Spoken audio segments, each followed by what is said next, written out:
Welcome, today I'm showing how to change icon shape into TCL 30.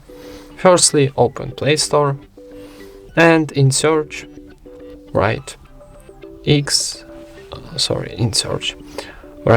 icon changer application. This one.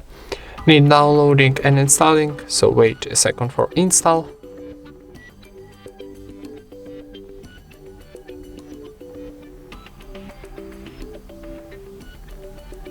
And now tap open.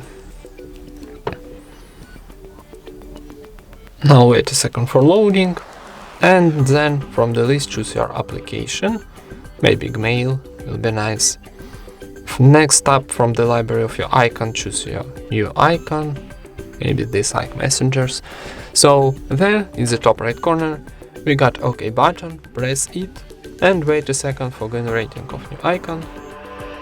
And next need to close ads, maybe a few times.